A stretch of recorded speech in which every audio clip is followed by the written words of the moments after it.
students, I welcome you all to Pradit's Institute of Education. This is your biology ma'am, Dr. Garima Singh, and we are studying together science for term 2 examination. और हम science में क्या पढ़ रहे हैं? We are currently studying the chapter that is how do organisms reproduce. हम लोगों ने अभी तक बहुत कुछ पढ़ लिया है बेटा, और लास्ट क्लास में जो हमने देखा था वो था रिप्रोडक्शन इन ह्यूमन बींग्स. तो आज की हमारी क्लास में हम देखेंगे about the male reproductive system.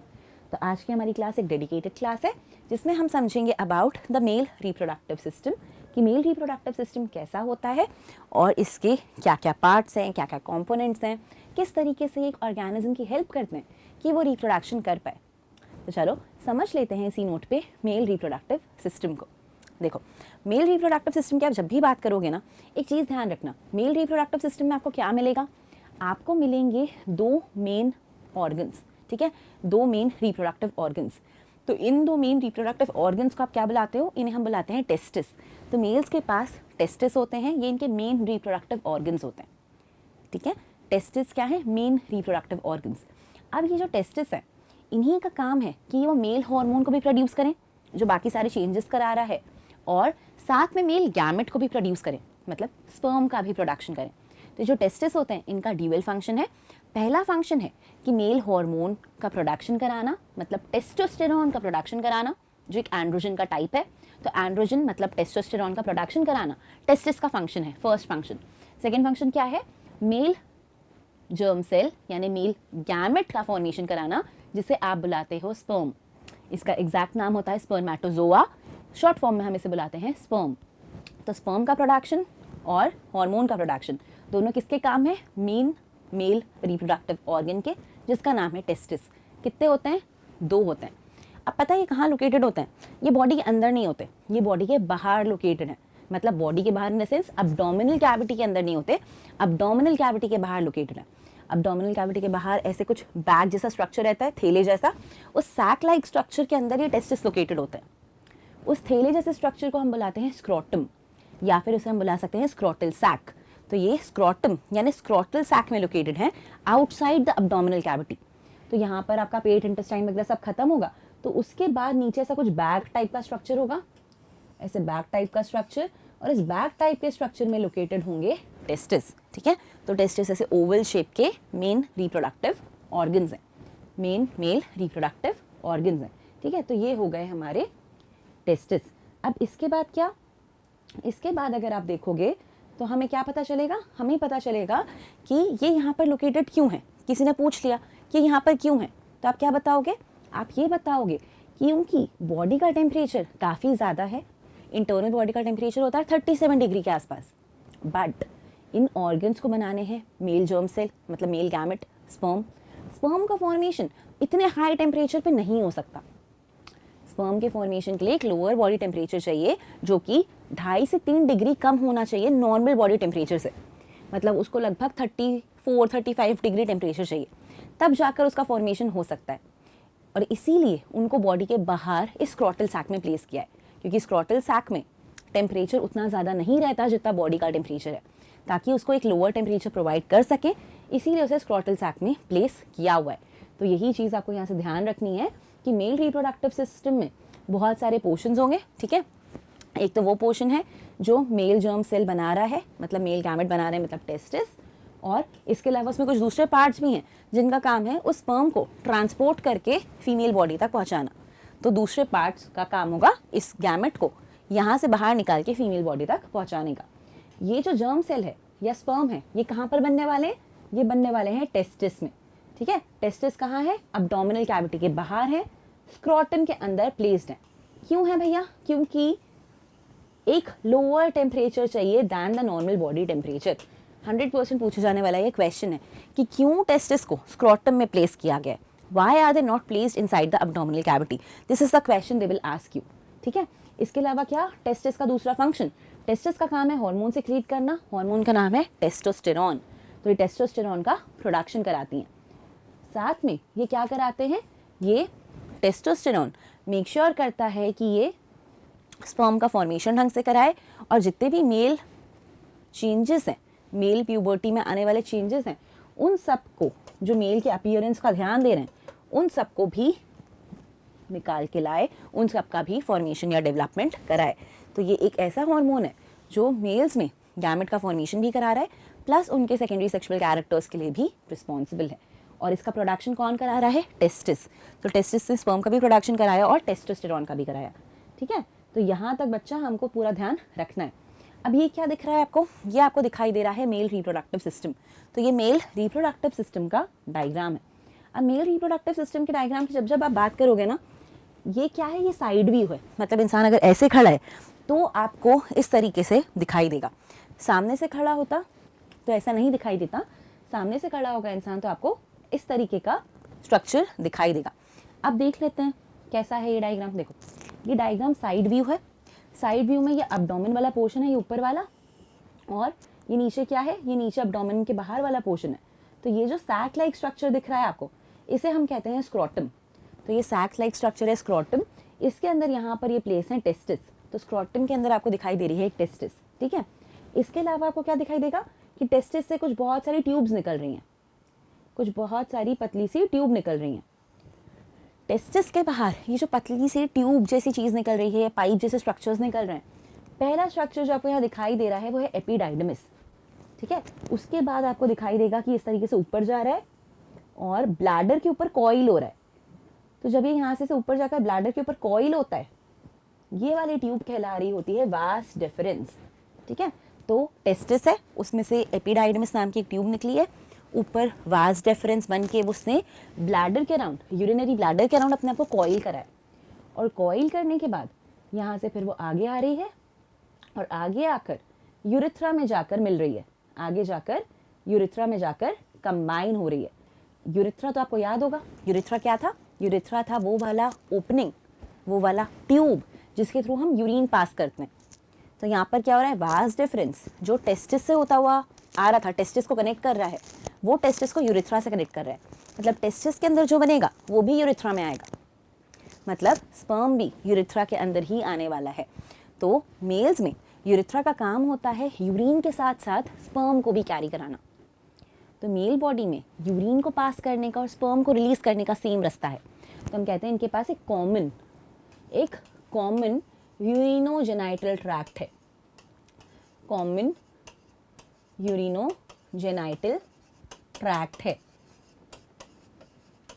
मतलब यूरिन भी उसी रास्ते यूरिथ्रा से पास होगी और स्पर्म भी उसी रास्ते यूरिथ्रा से पास होगा। ठीक है, अब यहाँ पर बच्चों कुछ चीज़ें और नोटिस करनी है। ठीक है, अब क्या नोटिस करना है? ये तो वो रास्ता हो गया, इसने बनाया और इस रास्ते के थ्रू वो जा रहा है, इस रास्ते के थ्रू वो बाहर निकल के जाएगा। अब बाहर निकल के जा रहे हैं तो यूरिथ्रा कहाँ पे दिख रही है आपको? ये यूरिथ्रा आपको दिख रही है एक ऑर्गन के अंदर। ये जो ऑर्गन है ना, ये एक मस्कुलर ऑर्गन है जिसके अंदर बहुत सारी ब्लड वेसल की सप्लाई होती है। ये जो ऑर्गन है इसे हम कहते हैं पीनिस। ठीक है, इसे हम कहते हैं पीनिस। और पीनिस के अंदर ये यूरिथ्रा रन करता है।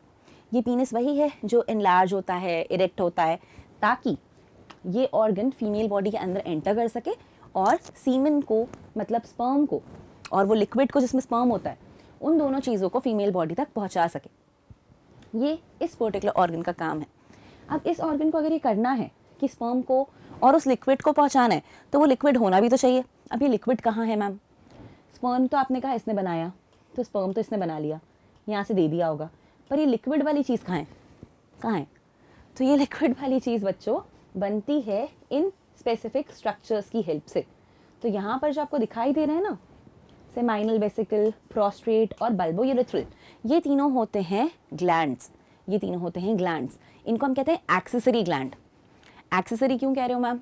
एक्सेसरी इसलिए कह रही है मैम क्योंकि टेस्टिस आपका मेन ग्लैंड है, उससे भी तो एक हार्मोन प्रोड्यूस हो रहा है, तो वो हमारा मेन ग्लैंड है क्योंकि वो मेन हार्मोन, मतलब मेल हार्मोन टेस्टोस्टेरोन रिलीज करता है। ये वाले ग्लैंड्स एक्सेसरी ग्लैंड्स कहलाते हैं क्योंकि इनसे भी कुछ सिक्रीशन निकलेगा और इनका सिक्रीशन भी इंपॉर्टेंट है क्योंकि इनके सिक्रीशन में ही जो आपका स्पर्म है वो फाइनली मैच्योर होगा, मोटिलिटी गेन करेगा और उसी में तो स्विम कर करके आगे जाएगा। तो इनसे कुछ सिक्रीशन मिलने वाला है आपको। सेमाइनल वेसिकल, प्रोस्ट्रेट और बल्बो यूरिथ्रल यानी काउपर्स ग्लैंड।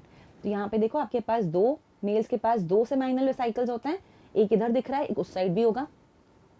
सिंगल होता है प्रोस्ट्रेट, एक सिंगल प्रोस्ट्रेट होता है और फिर दो होते हैं बल्बो यूरिथ्रल ग्लैंड। तो ये पांचों मिलकर क्या करने वाले हैं, एक फ्लूइड रिलीज करने वाले हैं। इस फ्लूइड को, जो इन तीनों ग्लैंड से मिलकर आ रहा है, इस फ्लूइड को बच्चा हम कहते हैं सेमिनल प्लाज्मा। क्या कहोगे आप इसे? आप इसे कहोगे सेमाइनल प्लाज्मा। ये जो सेमिनल प्लाज्मा या सेमाइनल प्लाज्मा है, ये क्या है? ये सिक्रीशन है ऑफ दीज 3 ग्लैंड्स, और इसी सिक्रीशन में स्पर्म ऐड हो जाएगा जाके। तो स्पर्म और सेमाइनल प्लाज्मा मिक्स होने वाले हैं। तो जब स्पर्म और सेमाइनल प्लाज्मा मिक्स होता है ना, तो ये जब ये मिल जाते हैं, तो इसी वाली चीज़ को अब आप बुलाने वाले हो सीमेन।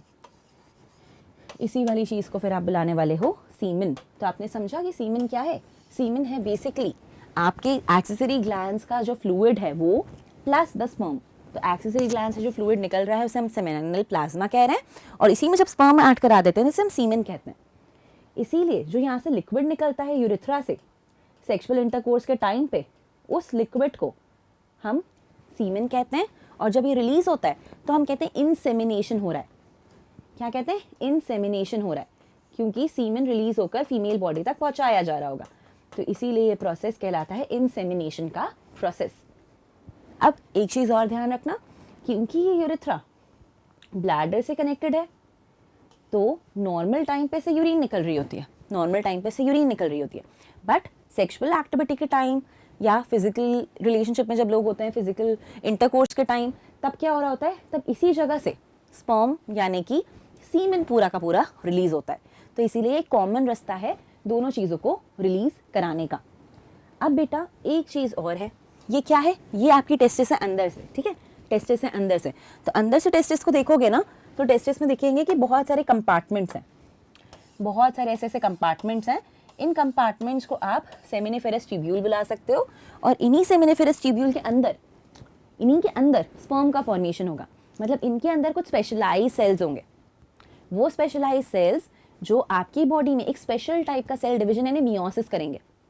आप ये बात जानते हो ना कि सारे सेल्स मियोसिस नहीं कर सकते, क्रोमोसोम नंबर हाफ कर देना हर सेल के बस की नहीं है, कुछ स्पेशल सेल्स ही कर सकते हैं। तो जो सेल्स स्पर्म बनाएंगे वो यहाँ सेमिनिफेरस ट्यूब्यूल के अंदर रहते हैं, ठीक है? स्पर्मेटोगोनिया कहते हो आप उन्हें। ये स्पर्मेटोगोनिया फिर स्पर्म्स का प्रोडक्शन कराते हैं मियोटिक डिवीजन से, ठीक है? मियोटिक डिवीजन से। तो यहाँ पर रिडक्शन डिवीजन यानी मियोसिस होगा, तब जाकर स्पर्म का फॉर्मेशन होने वाला है। सामने से देखो, देखो ऐसा दिखेगा, ये है आपका स्क्रोटम। इस स्क्रोटम के अंदर आपको टेस्टिस दिखाई दे रही है। टेस्टिस से निकलता हुआ आपको ये एपिडाइडमिस और वास डिफरेंस दिखाई दे रहा है। फिर आपको दिखाई दे रहा होगा ये सेमिनल वेसिकल्स 2 हैं, सिंगल प्रोस्ट्रेट ग्लैंड है और 2 बल्बो यूरिथ्रल ग्लैंड है। ये यूरिनरी ब्लैडर होगा यहाँ कहीं ऊपर, जिससे होता हुआ ये आ रहा है आपका यूरिथ्रा, ठीक है? जिससे होता हुआ ये आ रहा है आपका यूरिथ्रा। ये जो ऑर्गन आपको दिखाई दे रही है ये है पीनस। ये एक मस्कुलर ऑर्गन है, richly supplied with blood vessels, इसीलिए ये अपने आप को इरेक्ट कर सकती है, मसल्स की बनी है, और इसकी हेल्प से फिर सीमेन रिलीज होकर फीमेल बॉडी तक पहुंचता है। तो बेसिकली सेक्सुअल इंटरकोर्स के टाइम इस पीनस को फीमेल बॉडी के इस वाले पार्ट यानी वेजाइना में इंसर्ट किया जाएगा। जब ये यहाँ पर इंसर्टेड है और सीमेन डिस्चार्ज होगा, तो उसमें से स्पर्म ट्रैवल कर करके बेटा वहाँ तक पहुँचेंगे जहाँ फीमेल गैमेट होगा, क्योंकि फीमेल गैमेट को ना मूव करते नहीं आता, और मेल गैमेट इस फ्लूइड में मूव कर सकता है, मोटाइल होता है। इसीलिए मेल वाला ये जो ऑर्गन है पीनस, ये जब इस वेजाइना में इंसर्टेड है, तब जाकर यहाँ पर सीमेन अगर रिलीज होता है तो ये स्पर्म्स ट्रैवल करके फीमेल बॉडी में फीमेल गैमेट तक पहुँच सकते हैं। फ्यूजन दोनों का हो सकता है और फिर जाइगोट का फॉर्मेशन पॉसिबल है, ठीक है? तो यहाँ से अब आई होप आप लोग समझ गए होंगे कि पिछली क्लास में हम क्या बात कर रहे थे। लास्ट लेक्चर में हम बात कर रहे थे कि इन सारे ऑर्गन्स का अपना एक काम है, एक स्पेसिफिक पर्पस है। तो अब आपको शायद इसका पर्पस समझ आ रहा होगा कि जब ये वेजाइना में यहाँ से इंसर्ट किया जाएगा, तब जाकर यहाँ तक स्पर्म रिलीज हो पाएंगे और मेल और फीमेल गैमेट का फिर फ्यूजन पॉसिबल होगा, ठीक है? तो देखो ये जो जितने भी स्पर्म्स फॉर्म हो रहे हैं ना, इनको कहाँ डिलीवर करना है? वास डिफरेंस एक ट्यूब है जो हेल्प करेगी इसे किससे कनेक्ट करने में? उस ट्यूब से कनेक्ट करने में जो यूरिनरी ब्लैडर से निकली है। ब्लैडर से निकली है वही ट्यूब यूरिथ्रा, तो वास डिफरेंस यूरिथ्रा तक इसको पहुंचा देगा। तो यूरिथ्रा बनाएगा common passage for both sperm and urine, ठीक है? यूरिथ्रा क्या बना रहा है? Common passage for both sperm and urine, very important. ये जो पाथ है, जब ये वास डिफरेंस से होता हुआ जा रहा था, तब रास्ते में क्या मिले थे? ग्लैंड्स मिले थे। प्रोस्ट्रेट मिला था, 2 सेमाइनल वेसिकल्स मिले थे, बल्बो यूरेथ्रल भी मिले थे, नाम नहीं लिखा है लेकिन यहाँ पर ये क्या कर रहे हैं, अपना सिक्रीशन ऐड कर रहे हैं। और जब ये अपना सिक्रीशन ऐड करते हैं तो क्या मिलता है, स्पर्म को एक फ्लूइड मिल जाता है, एक लिक्विड मिल जाता है, जिसके कारण वो ईजिली ट्रांसपोर्ट हो सके, ईजिली मूव कर सके। तो इस फ्लूइड की हेल्प में ये ईजिली मूव होगा और यही फ्लूइड उसको खाना भी प्रोवाइड करेगा, ठीक है, उसको न्यूट्रिशन भी प्रोवाइड करेगा। तो स्पर्म को न्यूट्रिशन की ज़रूरत पड़ेगी क्योंकि उसको मूव करना है, एनर्जी नहीं होगी तो मूव कैसे करेगा, इसीलिए यहाँ से उसको खाना भी मिलेगा। यहाँ पर एक शुगर होती है फ्रक्टोज नाम की, उसकी हेल्प से ये अपना खाना रेस्पिरेशन से ऑब्टेन करता है, क्योंकि स्पर्म भी तो एक सेल है ना, सेल्यूलर रेस्पिरेशन करके एनर्जी ऑब्टेन करेगा और उसी एनर्जी को ऑब्टेन करके फिर मूव करेगा। तो इस तरीके से ये उसकी हेल्प कर रहे हैं। अब ये क्या हो रहा है बेटा, ये हो रहा है भाई अंदर का स्ट्रक्चर, ठीक है, सेमिनिफेरस ट्यूब्यूल थे, अंदर देखो बहुत सारे सेल्स हैं, बहुत सारे सेल्स हैं। इसी को देखोगे तो यहाँ पे दिखाई देगा कि इतने सारे सेल्स हैं, इनमें से ये वाले जो सेल्स दिखाई दे रहे होंगे आपको, ये वाले सेल्स होते हैं हमारे स्पर्म मदर सेल्स। मतलब इन्हीं सेल्स या स्पर्मेटोगोनियम की हेल्प से स्पर्म बनने वाला है या स्पर्म का फॉर्मेशन होने वाला है। तो यही वाले सेल्स क्या करते हैं, मियोसिस अंडरगो करते हैं। तो जब मियोसिस 1 होता है तब पहले 2 सेल्स बनते हैं जिनमें half the number of chromosomes हैं, फिर मियोसिस 2 होता है और फाइनली आपको मिल जाते हैं 4 स्पर्म। तो हर एक स्पर्मेटोगोनिया से आपको फाइनली 4 मेल गैमेट यानी 4 स्पर्म्स मिलेंगे। तो यही चीज़ होती है मियोसिस में कि एक डिप्लॉइड सेल से 4 हैप्लॉइड सेल्स बनते हैं। तो इस तरीके से मेल गैमेट यानी कि स्पर्म का फॉर्मेशन होगा। अब ये स्पर्म दिखता कैसा है, काफ़ी यूनिक दिखता है। क्यों यूनिक दिखता है पता है, क्योंकि स्पर्म का कुछ ऐसा स्ट्रक्चर होता है कि एक तो उसका हेड होता है और इसका जो हेड वाला रीजन होता है इसमें प्रेजेंट होता है उसका जेनेटिक मटेरियल, मतलब उसका न्यूक्लियस इसके अंदर है। तो जितना भी हैप्लॉइड कंटेंट है, मतलब सिंगल सेट ऑफ क्रोमोसोम, वो इसके हेड वाले पोर्शन में है क्योंकि वहीं पर न्यूक्लियस है। हेड के ऊपर इसके पास एक कैप लाइक स्ट्रक्चर होता है जिसके अंदर भरे होते हैं एंजाइम्स। इस कैप लाइक स्ट्रक्चर को आप बुलाते हो एक्रोसोम और इसके अंदर होते हैं बहुत सारे एंजाइम्स ताकि ये एग के साथ फ्यूज़ कर पाए, इसके अलावा आपको दिखेगा स्पर्म में कि एक पोर्शन होता है मिडिल पीस करके, और ये जो जगह होती है इसके अंदर होते हैं बहुत सारे माइटोकॉन्ड्रिया। तो ये जो इसका मिडिल पीस वाला पोर्शन है इसमें बहुत सारे माइटोकॉन्ड्रिया होंगे। क्यों होंगे, क्योंकि माइटोकॉन्ड्रिया साइट है एरोबिक रेस्पिरेशन की, वहाँ पर ग्लूकोज या फ्रक्टोज का ब्रेकडाउन होता है ऑक्सीजन की प्रेजेंस में और बहुत सारी एनर्जी प्रोड्यूस करते हैं। एनर्जी तो चाहिए इसे, क्यों चाहिए, क्योंकि मोटाइल है, मूव कर सकता है। तो मूवमेंट क्यों कर पाता है, क्योंकि इसके पास एक टेल प्रेजेंट होती है।